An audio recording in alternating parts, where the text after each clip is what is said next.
जंजाल जफार के महल में जाता है और वहाँ के बादशाह यानी अपने बाप को मारकर वहाँ का बादशाह बन जाता है। तभी नजूमी के बताने पर जंजाल और ताकतवर बनने के लिए, सच्चाई की भी ताकत हासिल करने के लिए दुर्गापुर की राजकुमारी के साथ शादी करने के उद्देश्य से राजकुमारी सुनैना की मर्जी जानने के लिए सुनैना के पास जाता है। तभी सुनैना उससे पूछती है, कौन है आप और बिना मर्जी के अंदर कैसे आए। तभी सुनैना सैनिकों को बुलाती है। तभी जंजाल कहता है, आवाज़ देने से कुछ नहीं होगा राजकुमारी, जंजाल के सामने आने की कोई हिम्मत नहीं कर सकता। और जंजाल कहता है, मैंने फैसला किया है कि तुम मुझसे शादी करोगी। तभी सुनैना कहती है, तुम होश में हो ना, हम तुमसे शादी करेंगे। हमारी शादी जनकपुर के राजकुमार विशाल के साथ तय हुई है। तभी जंजाल कहता है, कभी नहीं, जंजाल जो सोचता है वही होता है, तुम शादी करोगी लेकिन मुझसे। तभी राजकुमारी कहती है, ऐसा कभी नहीं होगा, ये नामुमकिन है। तभी जंजाल कहता है, नामुमकिन को मुमकिन बनाना जंजाल को अच्छी तरह आता है और कहता है, मैं चाहूँ तो अभी इसी वक्त तुमसे शादी कर सकता हूँ, लेकिन मैं ज़बरदस्ती से नहीं, मैं शादी करूँगा तो तुम्हारी मर्जी से। तभी सुनैना कहती है, जीते जी हम अपनी मर्जी से तुम्हारे साथ शादी कभी नहीं करेंगे। तभी जंजाल कहता है, ऐसा तो होगा नहीं, क्योंकि मैं ऐसा होने नहीं दूंगा। और कहता है, शादी तो तुम करोगी, वो भी कल। तभी वहाँ सुनैना का छोटा भाई आता है और कहता है, कौन हो तुम। तभी जंजाल कहता है, यह तो मैं भी जानना चाहता हूँ कि कौन हो तुम। तभी सुनैना का छोटा भाई बताता है, मेरा नाम सूरज है, मैं यहाँ का राजकुमार हूँ। तभी जंजाल कहता है, तो तुम्हारे लिए एक खुशखबरी है, तुम्हारी बहन हमसे शादी करने जा रही है। तभी सुनैना कहती है, नहीं सूरज, ये शैतान झूठ बोल रहा है। तभी सूरज जंजाल पर तलवार से वार कर देता है, लेकिन जंजाल पर लगे तलवार का घाव तुरंत ठीक हो जाता है। तभी जंजाल सूरज पर अपनी जादू शक्तियों से वार करता है और उसे पत्थर के रूप में बदल देता है। तभी सुनैना सूरज के पास पहुंचती है तो देखती है कि सूरज पूरी तरह से पत्थर बन चुके होते हैं। तभी जंजाल कहता है, मैंने इसे पत्थर बना दिया, और कहता है, तुम्हारी शादी होगी मुझसे ही होगी। और जंजाल सुनैना को 7 दिन का मोहलत देता है और कहता है, अगर तुम 7 दिन में राजी नहीं हुई तो तुम्हारे भाई को मैं हमेशा हमेशा के लिए पत्थर बना दूंगा। अब फैसला तुम्हारे हाथ में है। वहीं दूसरी तरफ दुर्गापुर की महारानी भी वहां आती हैं और वो अपने बेटे सूरज को पत्थर बना देखकर बहुत ही दुखी होती हैं और कहती हैं, क्या आप लोग यूं ही चुपचाप खड़े रहोगे? क्या मेरा बेटा यूं ही पत्थर बना रहेगा? और महाराज से कहती हैं, जाइए महाराज, उस जंजाल को पकड़ कर लाइए और उसके गर्दन पर तलवार रखकर कहिए कि वह मेरे बेटे पर किया हुआ जादू वापस ले ले और मेरे सूरज को वापस जिंदा कर दे। तभी वहाँ विशाल आते हैं और कहते हैं, जंजाल, क्या जंजाल यहाँ आया था? आप लोग चुपचाप क्यों हैं? तभी सुनैना से पूछते हैं, बात क्या है और सूरज कहाँ है? तभी विशाल वहाँ सूरज का पुतला देखता है और विशाल के पूछने पर सुनैना बताती है कि यह सब कुछ जफार के बादशाह जंजाल ने किया है। तभी विशाल जंजाल से युद्ध करने के लिए जा रहा होता है। तभी सुनैना उसे रोक देती है और कहती है, तुम जंजाल को नहीं मारोगे, यदि तुम जंजाल को मार दोगे तो सूरज हमेशा हमेशा के लिए पत्थर बन जाएगा और वह कभी इंसान नहीं बन पाएगा। तभी दुर्गापुर के राजगुरु कहते हैं, सूरज को फिर से जीवित करने के लिए हम में से किसी न किसी को जंजाल की जादू दुनिया में जाना होगा। तभी विशाल जंजाल की काली दुनिया में जाने के लिए तैयार हो जाता है। तभी राजगुरु राजकुमार विशाल को रोकते हैं और कहते हैं, जंजाल के पास उसकी शक्तियों के अतिरिक्त शैतानी ताकत है, उसे हम तुम क्या, हम में से कोई भी खत्म नहीं कर सकता। और कहते हैं, इस प्रकृति ने जंजाल को शैतानी ताकत दी है और इसी प्रकृति ने उसकी बुराई को खत्म करने के लिए अच्छाई की ताकत बनकर एक मानव के रूप में हमारे सामने आएगा। एक वही है जो जंजाल की शैतानी ताकत को खत्म कर सकता है। तभी महाराज पूछते हैं कि आप किसकी बात कर रहे हैं राजगुरु? तभी राजगुरु बताते हैं, शहजादे यमन हातिम। वहीं दूसरी तरफ यमन में फकीर बाबा पूछते हैं कि दुल्हन तैयार हुई है या नहीं। उसके बाद शहजादे अपने शादी की अगली रस्म को पूरा करते हैं, जिसमें वे लोगों को कपड़े और दान और साथ ही कुछ सामानें भी दे रहे होते हैं, जहां पर राजकुमार विशाल भी होते हैं। तभी राजकुमार विशाल को देखकर हातिम कहते हैं, आप क्या चाहते हैं? तभी विशाल कहते हैं, मैं दान लेने नहीं आया हूँ, हातिम का नाम सुनकर यहाँ आया हूँ। सुना है कि हातिम के घर से कोई भी खाली हाथ नहीं जाता। तभी हातिम कहते हैं, दिल से भी हम यही चाहते हैं। और पूछते हैं, आप है कौन? तभी विशाल बताते हैं, मैं जनकपुर नगरी का राजकुमार विशाल हूँ। तभी हातिम पूछते हैं, पर हम आपके लिए क्या कर सकते हैं? तभी विशाल कहते हैं, मेरी ज़रूरत मेरी मोहब्बत है। मेरी मोहब्बत मुझसे कोई छीनना चाहता है। और कहते हैं, हातिम सिर्फ तुम ही मेरी मदद कर सकते हो। हातिम तुम मुझसे बचा लो। मेरी मोहब्बत के साथ साथ एक बहन की मोहब्बत भी आपसे उम्मीद लगाए बैठी है। और बताते हैं, हातिम सुनैना के भाई को जंजाल ने पत्थर बना दिया है। तभी काफ़ी समय बाद विशाल कहते हैं, मैं समझ गया कि आप क्या सोच रहे हो। आज तो तुम्हारी शादी है ना, तो तुम हमारी मदद कैसे कर सकते हो।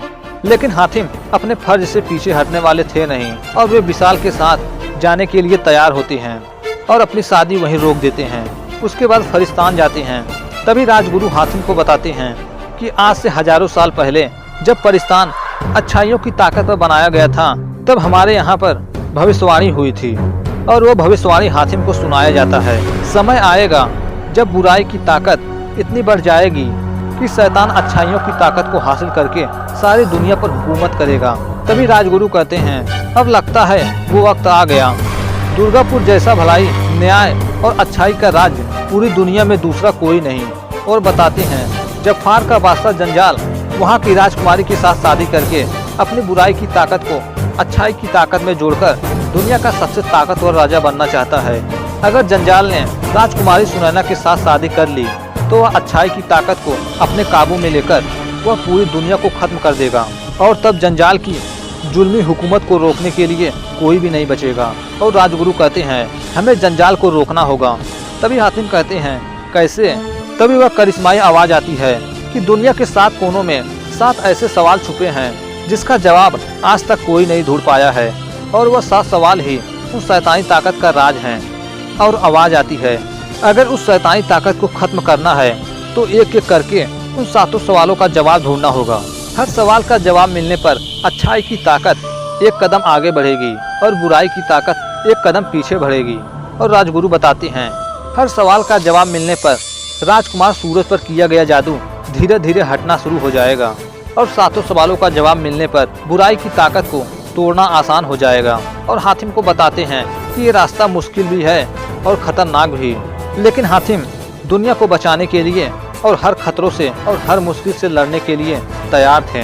तभी हातिम पहला सवाल पूछते हैं, जो कि आवाज़ आती है, जो कि पहला सवाल होता है, एक बार देखा है, बार बार देखने की हवस है। तभी हातिम दूसरा सवाल पूछते हैं। तभी उन्हें बताया जाता है कि पहले सवाल के जवाब में ही तुम्हें दूसरे सवाल का जवाब छिपा मिलेगा। और उसके बाद हातिम को वह चमत्कारी तलवार देते हैं जो हजारों सालों से उनके पास था। वह तलवार आज हातिम को सौंपा जा रहा था और कहते हैं, यह तुम्हारी रक्षा करेगी। उसके बाद हातिम अपने सफर पर निकलने से पहले जैस्मीन से मिलते हैं, जहाँ पर होबो भी होता है। तभी जैस्मीन हातिम को होबो को अपने साथ ले जाने के लिए कहते हैं। तभी होबो कहता है, मैं इसके साथ नहीं जाऊंगा।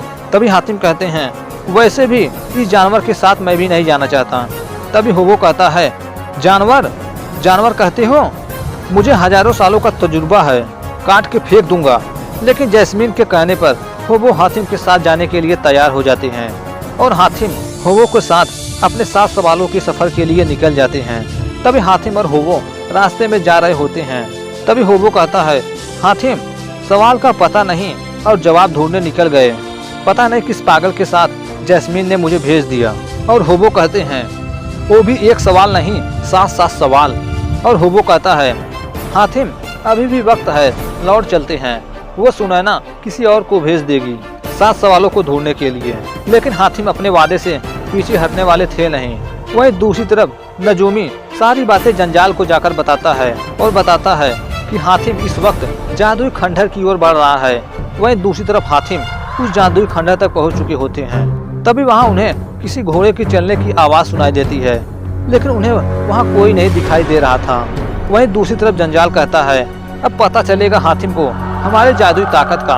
वहीं दूसरी तरफ अचानक हातिम पर हमला होता है और वह घुड़सवार हातिम पर हमला करके वहां से गायब हो जाता है। और वह कई बार हातिम पर हमला करके वहां से गायब हो जाता था। तभी अचानक हातिम पर हमले की वजह से हातिम जमीन पर गिर जाते हैं। तभी वह दोबारा हातिम पर हमला करने वाला होता है कि अचानक हातिम को होश आ जाता है और हातिम उठते हैं और अपने उस चमत्कारी तलवार से जमीन पर वार करते हैं, जिससे निकली शक्तियों और ताकत की वजह से वे सभी शैतान खत्म हो जाते हैं।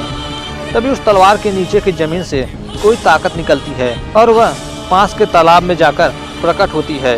तभी हातिम और होबो उसके पास जाते हैं और पूछते हैं कि कौन है आप। तभी वो बताता है, मैं बदनसीब इंसान हूँ, मुझे शैतानी जादूगर जलजाल ने अपने जादू में कैद कर दिया था। और कहता है, तुमने मुझे आकर आज़ाद करवा दिया, मैं तुम्हारा एहसानमंद हूँ। तभी हातिम कहते हैं, एक दूसरे की मदद करना इंसानियत का फर्ज होता है, एहसान नहीं। तभी वह कहता है, तुम्हारी बातों से लगता है तुम बहुत ही नेक और अच्छे इंसान हो। और उसके पूछने पर होबो बताता है कि ये यमन के शहजादे हातिम हैं। और हातिम कहते हैं, मैं 7 सवालों का जवाब पाने के लिए निकला हूँ ताकि राजकुमारी सुनैना के छोटे भाई की जिंदगी बचा सकूं। तभी उनके पूछने पर हातिम उसे पहला सवाल बताते हैं कि एक बार देखा है, बार बार देखने की हवस है। और हातिम कहते हैं, मुझे समझ में नहीं आ रहा है कि मैं कहाँ जाऊँ। तभी वह हातिम की मदद करता है और हातिम को एक नक्शा देता है और कहता है, यह नक्शा जादुई नक्शा है। और बताते हैं कि वह जो समुंदर से घिरा जो टापू है वह सुल्तान अजलाफ का टापू है। और कहते हैं, तुम्हें उस समुद्र को दिन में ही पार करना होगा, क्योंकि सूरज डूबने पर वह समुद्र आग का समुद्र बन जाता है। वही दूसरी तरफ जंजाल सोच रहा होता है कि आखिर हातिम मेरे खंडहर से बच कैसे निकला। तभी नजूमी कहता है, तो क्या हुआ जंजाल, लेकिन हातिम बचकर जाएगा कहाँ।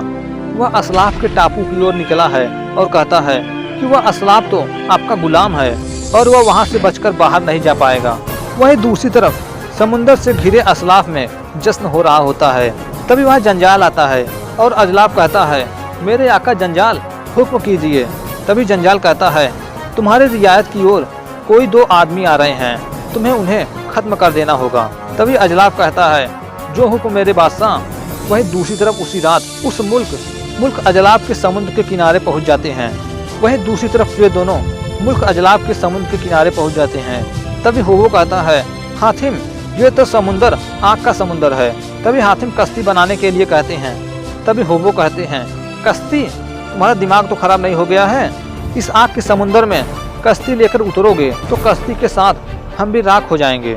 तभी हातिम कहते हैं, मैं सुबह की बात कर रहा हूँ, रात को हम कश्ती बनाएंगे और सुबह होते ही हम अजलाफ की ओर निकल जाएंगे।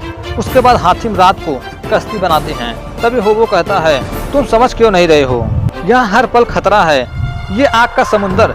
तभी हातिम कहते हैं, सुबह होते ही ये पानी का समुंदर बन जाएगा। तभी होबो कहते हैं, जब शाम को सूरज ढलेगा तो ये फिर से आग का समुंदर बन जाएगा। हातिम कहते हैं, तब तक हम उस पार जा चुके होंगे। तभी होबो कहता है, अगर हम उस पार नहीं जा पाए तो। तभी होबो जैस्मीन को वहाँ बुलाता है और हातिम की शिकायत करता है और हातिम के साथ समुंदर के पार जाने से मना करता है। तभी जैस्मीन के समझाने पर होबो हातिम की मदद करने के लिए तैयार होता है और उसके बाद जैस्मीन वहाँ से चली जाती हैं। उसके बाद वे कश्ती बनाते हैं। तभी सुबह होता है और वे दोनों कश्ती पर बैठकर समुंदर के रास्ते अजलाफ मुल्क की ओर निकल पड़ते हैं। तभी होबो कहता है, एक बात याद रखना, अगर हम सूरज ढलने से पहले उस पार नहीं पहुँचे तो अजलाफ महल में हम नहीं, आग के भुने हुए तंदूरी पहुँचेंगे, हम तंदूरी पहुँचेंगे। वहीं दूसरी तरफ अजलाफ का बादशाह कहता है, हातिम नहीं जानता कि उसका सफ़र कितना लंबा और मुश्किल है, मैं उसके सफ़र में मुश्किल और बढ़ा दूंगा। और वह तभी अपने समुद्री शैतान को बुलाता है और उसे हातिम को रात होने तक उसी समुद्र में रोकने को कहता है। वहीं दूसरी तरफ हातिम अपना सफ़र आधा से ज़्यादा पूरा कर चुके होते हैं और उन्हें अचानक अजलाफ का महल भी दिखाई देने लगता है। तभी अचानक उनके सामने वह समुद्री शैतान आता है और वह हातिम को आगे बढ़ने से रोकता है। तभी हातिम का कश्ती पीछे जाने लगता है। तभी होबो कहता है, हातिम, हातिम, सूरज डूब रहा है। तभी अचानक सूरज डूब जाता है।